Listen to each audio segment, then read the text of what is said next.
I'd say both my mother and father inspired me. They're both very hard workers. Neither of them had a chance to go to college, but there was never any question that my sister and I would be going to school. I know my father loved aviation. We used to drive to the local airport and watch aircraft take off and land, so that may be related. He was a really strong and smart and sort of like the boss character in our lives, and I think I aspired to be like him.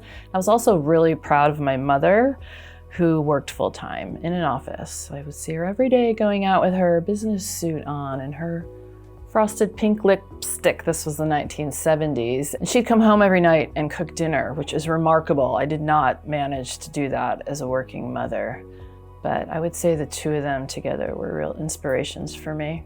I went to an aeronautical university, I think starting in 10th grade. I don't know where this came from, but I wanted to be an airline pilot.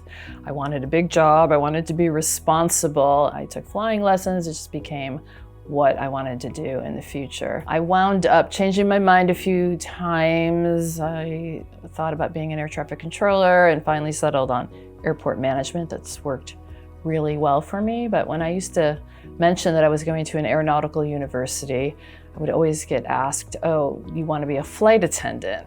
Which is a fine job, but it was an annoying assumption to me. And there were only 5% female students at the college I went to. So I think I was influenced a little bit by being sort of in the minority, being an outsider. I got out of school. It took a while to get a job in this field. There aren't a lot of entry-level jobs in airport management.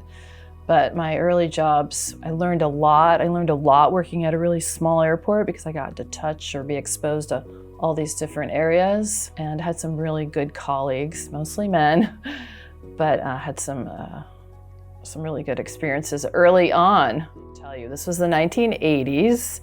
It wasn't in San Francisco. I worked on the East Coast. But, things like your boss asking you out, being leered at, getting anonymous phone calls at home that were highly inappropriate, and you worked with the people, so you recognized the voice. Just being embarrassed, and you'd go to work the next day and just kind of be quiet and hide, go in the other direction if you saw the person. I once was taken to an isolated spot on an airport by someone who had been training me, who I, kind of looked up to and viewed as an insider. And he made it very clear that I was not going to be competing with him on a job that was going to come open, sort of threatening. So to my great shame, I think I probably didn't compete for that job. I know I didn't get the job, I'll say that. I went to human resources one time to deal with an issue at work and was told by the male director he gave me some good advice on how to handle it, but then he finished up with, "Don't be a girl," like don't cry. So I was like, I don't think you're supposed to say that kind of thing to me. Those days are long gone. Those are long gone. But they were headwinds for a lot of us in this industry way back when. And probably other places too, I can't speak to that. But I was not the only one at all, the only woman at all that was facing weird and oppressive things at work. As far as my personal experiences and work experiences, I'm pretty comfortable being on my own. In fact, I prefer it. So I like a lot of autonomy, and I've had that throughout most of my career. And so that informs my style here with my staff because I afford that to them as well. I think it's respectful. I hope helps with satisfaction. I'd say as well, I try very hard to be fair and have an open mind. I certainly don't know everything. I'm learning all the time. I think the people that work with me would use those two words or phrases to describe me. And I'm very comfortable stepping in when my staff needs help. I will not tolerate anyone in my office being mistreated. I'm sure that's related to my background.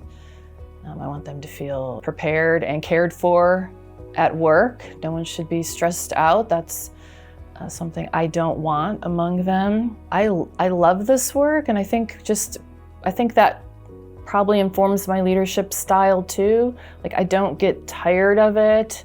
I am excited by challenge.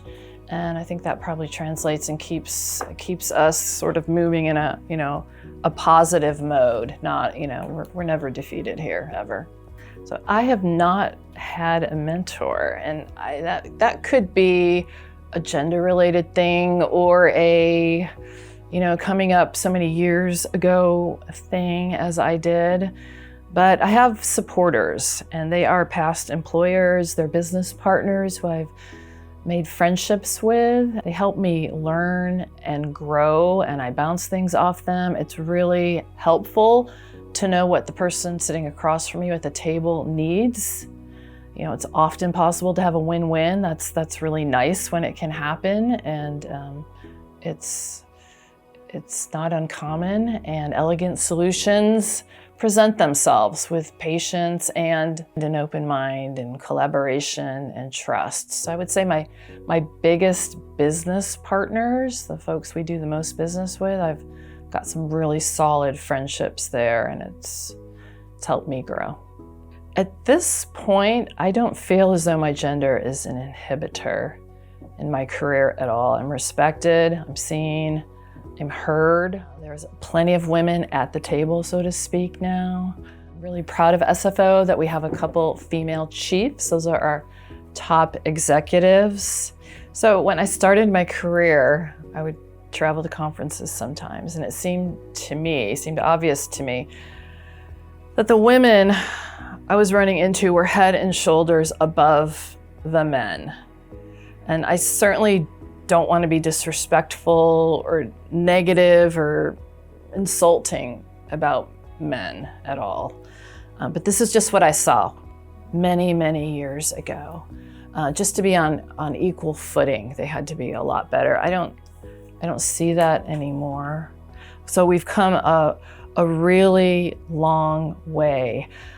I attended a conference. It was actually a leadership training class for airport business professionals sometime before the pandemic. And there were people from all over the world there, North and South America, Africa, Europe, and Asia, and probably half of them were women, and a lot of really young women. And it was exciting, but it was also really curious for me because I was, what's happening? Like, I could be their mother. Why did it take me so long to get here? I just was like trying to compute the whole thing. I mean, I was happy for it, but then I had this aha moment, like this just didn't exist when I was their age.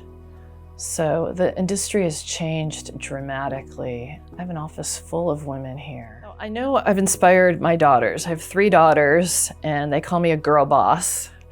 And I hope I've inspired the women that I've worked with. I think I have over the years by supporting them and giving them guidance, talking through strategy, talking through candidly how things work, and trying to build up their confidence by having them be prepared and informed and giving them opportunities, to be out in front on something. I really hope in my next act, I'll be winding up my career here shortly, maybe that's obvious, to inspire, to work with young women, maybe young women who haven't had the advantages that my children have had. I don't know what that looks like yet, but I definitely have, a dream related to that.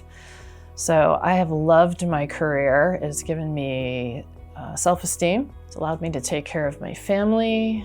It's allowed me to be useful.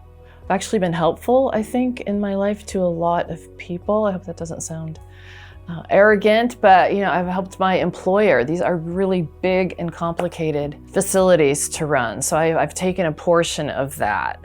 I've helped my staff by helping them grow and learn. And certainly I have had a lot of business partners come to me over the years thanking me for helping them through difficult times or with guidance on where and how to expand, to grow their footprints. And some of them have been women.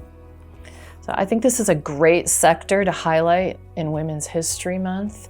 And I would say to any female interested in aviation to jump in. There's a lot of us here now, and your sisters before you will be cheering you on.